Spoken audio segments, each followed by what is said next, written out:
Ook, ook. Are you ready to go ape? Hello, my baby. Hello, my honey. Hello, my ragtime gal. Suddenly you kissed my wife.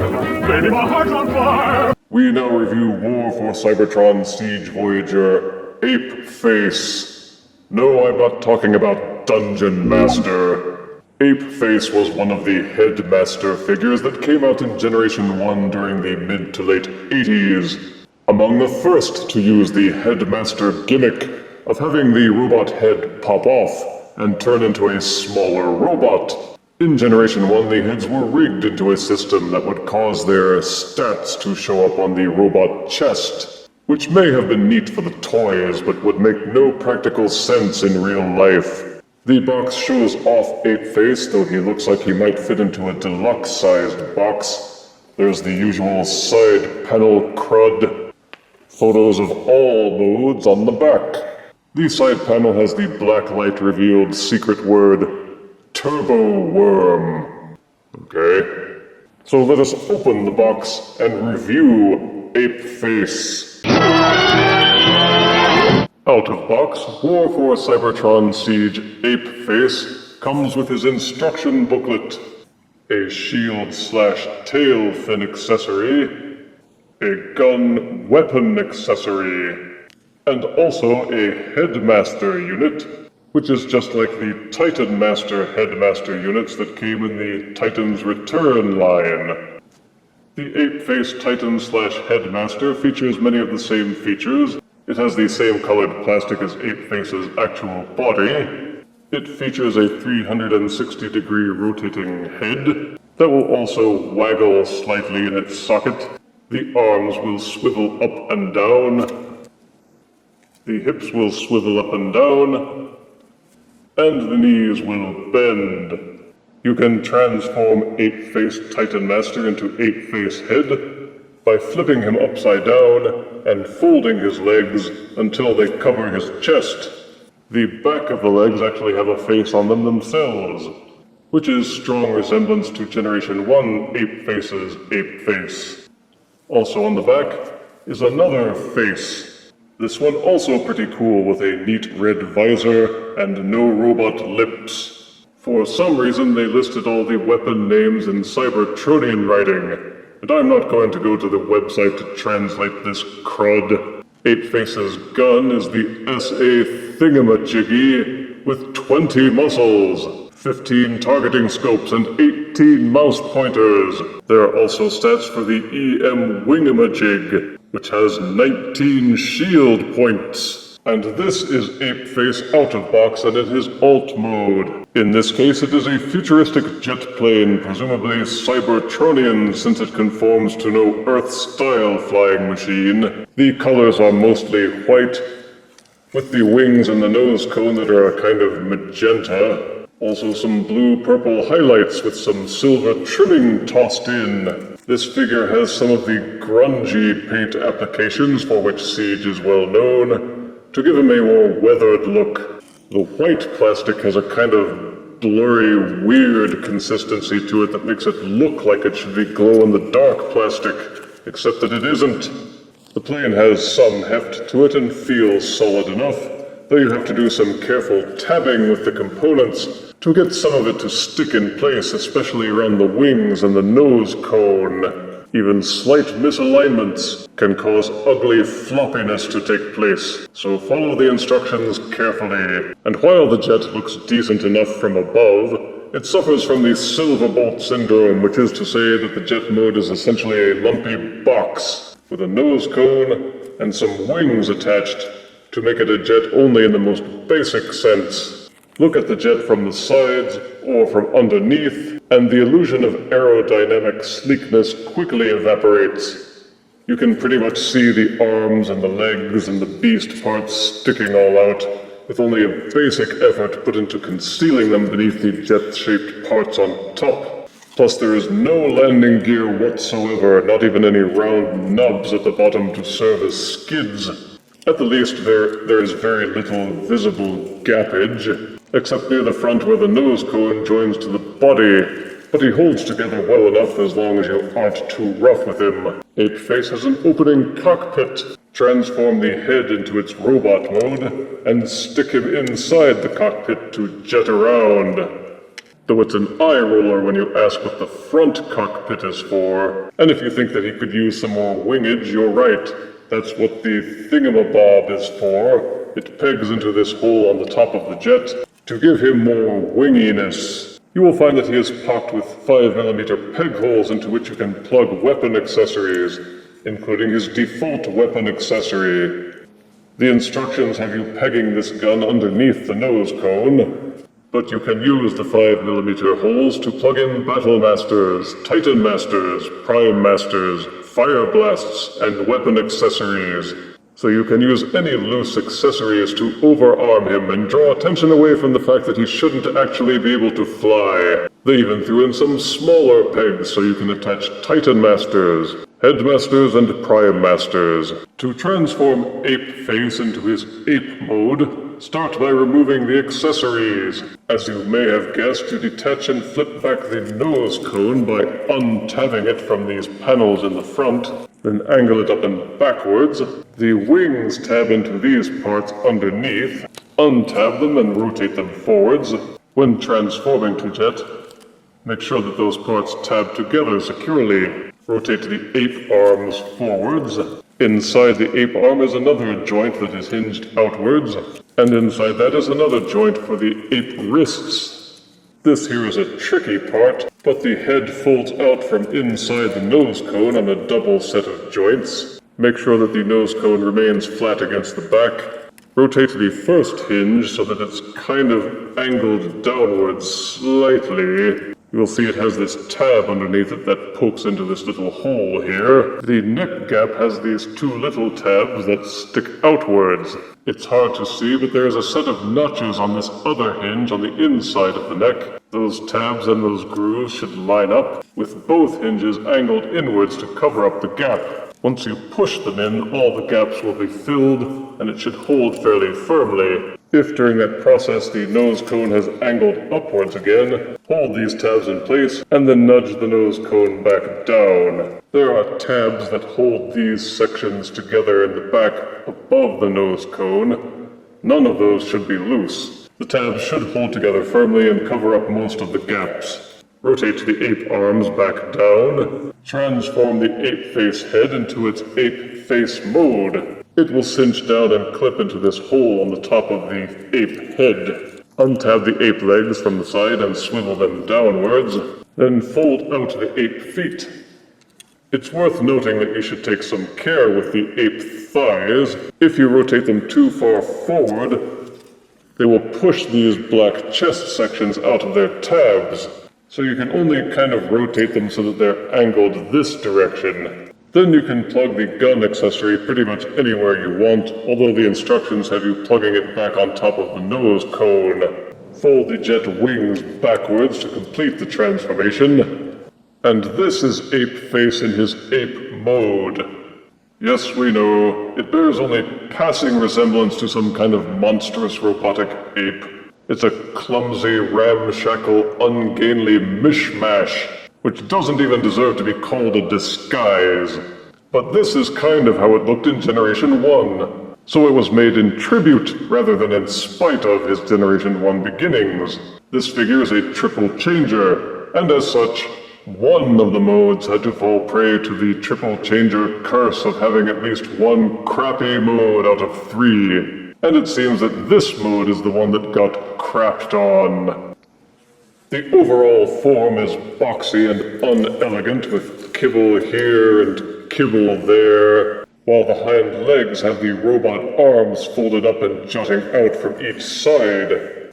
They did a poor job of hiding the other modes for the ape, but the colors keep the black and off-white with some purple, blue, and silver, along with the grunge paint, which actually suits the ape mode fairly well. The ape face, at least, has a kind of fearsome appearance in its ugliness, with one slitted robot eye and his rows of shark-like teeth. Once all the parts have been tabbed in properly, he holds together decently enough and has good heft. And of course in Ape mode he still has plenty of open Battlemaster ports into which you can plug the Battlemasters, Micromasters, Titan Masters, and any other master you have at hand, including most of the Fire Blast accessories. His Beast mode actually does feature some articulation. The head will swivel backwards and forwards, and also rotate in its socket, although when it's tabbed in properly it keeps bumping into the neck parts, and you don't want to mess with that too much or the whole thing will turn loose. The ape shoulders are ball-socketed, so they will rotate 360 degrees, and also splay outwards to a fair degree. The ape arm will angle backwards all the way until it folds back into its transformation hinge. Unfortunately, this plastic ridge at the front of the elbow keeps it from rotating any further forward than this, meaning that you can't angle him downwards to hunch properly like you would like to. The central body section has no articulation either at the waist or at the chest. The thighs will rotate backwards, although these arm parts for the robot keep bumping into the wings. The ape legs will bend backwards at the knee, and the ape feet will tilt backwards and forwards. Unfortunately, there are no rotation joints at the upper arms or on the legs anywhere. The legs will not splay outwards. So while you can put the ape into some decent poses, it's just easier to leave it with some of the default poses so that they don't interfere with the way the body tabs together. Boo! Fortunately, there is a third mode to enjoy. First, take off the accessories again, including the gun. Pop the Titan Master out of the top of his head. Take the arms and refold them all, as if you were transforming back into a jet. Pop out the tail fins, extend the wings out of the way, then turning him upside down, flip the gorilla feet back up into their place. Untab the arms from the sides of the gorilla thighs. You will see that the elbows tab into the shoulders. Untab and fold them out. And of course the fists fold into the forearms. Flip those outwards. Bend the gorilla knees back as far as they will go. You will see that there are these two raised dots on either side of the robot body. Tab the thighs into those to hold them in place, and fold the gorilla thighs down. Take the Apeface Titan Master and plug it into the hole on top of the body. Going back to the gorilla parts, you may now untab the head from the body section, fold it up and backwards, and tuck it into the nose cone of the jet. These black portions tab into the body here, and when transforming to jet or gorilla mode, you tab them back in to be secure. To transform to robot, untab them, flip the jet over, and untab this curved section from this curved section. They do that thing where they fold the robot thigh inward in on itself. It accordions outwards. Take this white section and rotate it so that it faces forwards, and this tab is jutting out. Then rotate the knee section so that it's pointed backwards. Inside the knee section you will see this small groove, very cleverly hidden, and a corresponding tab at the base of the knee. Those clip together to hold it in place. At the back of the gorilla feet you will see a small tab that juts out. At the bottom of the wing is a groove that matches. Those fold up and clip together. If it looks like the wing is bending too much, it does extend outwards slightly, so that you can give it a flat angle. Once the wings have been angled up, you will see these two small holes at the base of the wing. This curved section folds and bends upward and tabs into them. This will keep this cockpit lying flush against this cockpit. Going back to the legs, there is this tab that sticks out here, and a corresponding groove on the inside of what was the gorilla arm.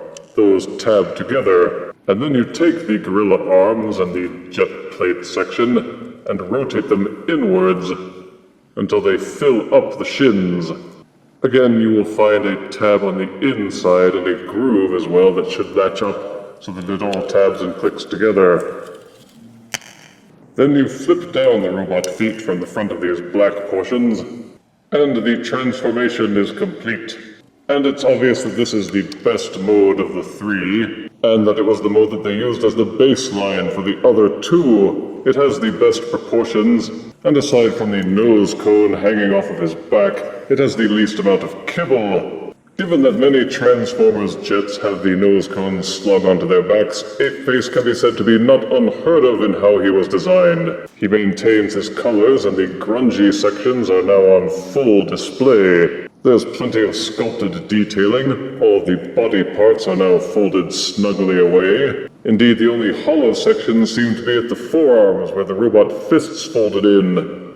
Other than that, he's firmly packed and feels quite solid. Even though he has been totally remade, he does a good job of maintaining the essence of his old Generation 1 stylings. Most of the parts fold away in pretty much the same place that they did in 1988. They even give him this blue patch on his chest, which is where the hatch would open to reveal his secret stats. If he had been built that way for his Siege remake, he still has this cool double-sided head, and either one of them works for this robot mode. And since it uses the same engineering as Titan's Return, you can take the Apeface Titan Master and plug him in so that Apeface has an ape face. And of course, in robot mode, he still has plenty of open ports for plugging in Battle Masters, Titan Masters, Micro Masters, Prime Masters, and any extra accessories that you happen to have lying around as a result of your Siege collection. Deck him out with as much or as little gear as you like to enhance his gorilla-iness. The articulation on Voyager Apeface is standard, and a significant step up from Generation 1. The head will rotate 360 degrees. It will also waggle slightly back and forth. Each shoulder is hinged and socketed for 360-degree rotation and full 90-degree splaying. Upper bicep swivel is included, and a robust elbow joint that will allow for 90-degree rotation. The wrists will fold in and out. Regrettably, there is no waist rotation, but that's kind of to be expected with triple changers.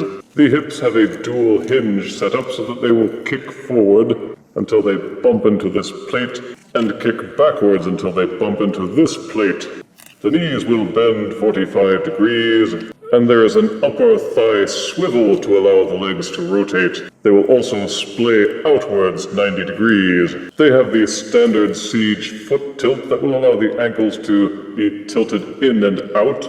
There is also this tiny dot and peg system that they use to clip together, and the toes will fold upwards as part of the transformation, so you can get good range of motion out of Apeface as long as you are patient and willing to make a compromise here and there. For size comparison, here is War for Cybertron Siege Apeface, next to Combiner Wars Voyager Skylynx. Here is Voyager Siege Apeface, next to Deluxe Siege Skytread. And here is Voyager Siege Apeface, next to Titan's Return Titan Master Apeface. Oh, how cute. And here is Siege Voyager Apeface, next to a novelty ceramic salt and pepper shaker set, shaped like a coffee and donut.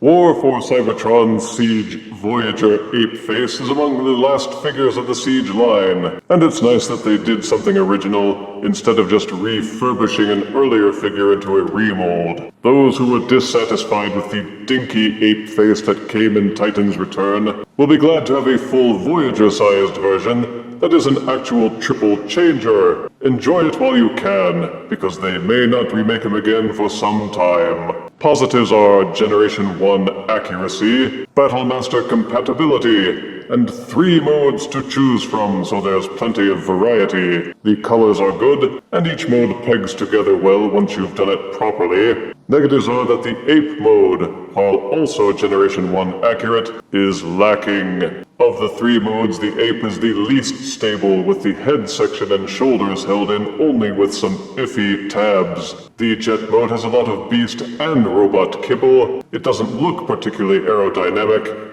and the cockpit is weirdly inaccessible at the back of the plane. The robot mode is the best of the 3, but lacks waist rotation. Still, this is a major step up from Generation 1. and worth looking into if you're any fan at all of the Siege line. I give War for Cybertron Voyager Apeface 6 out of 10 deaths. Ooga booga. If you refuse me, honey, you lose me, then you'll be left alone. Oh, baby, come on and tell me I'm your own.